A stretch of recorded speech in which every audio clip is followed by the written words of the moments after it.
Welcome back. Good afternoon. Welcome back. Thank you.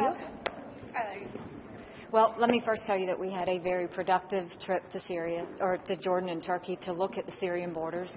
What we saw were two host countries who are doing a phenomenal job with their refugee situation, whether it's education, whether it's healthcare, whether it's psychological counseling. They have really thought of everything. And while we're going into year 7, what we're seeing is they have gotten better over time, and they've got more effective and more efficient in the way they do things.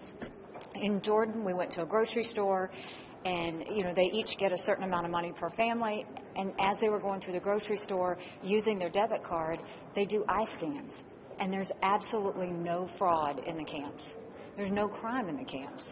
And then you go to Turkey and you look at the fact that there are Syrian doctors being trained by Turkish doctors in 3 months so that the Syrian doctors can start treating the Syrian people. It's just very smartly done. And so for me, it was a good trip because now I want to look at what the U.S. role and the UN role is in year 7 as opposed to year 1. We can't treat it the same way. It's not just about food and water anymore. It's about development.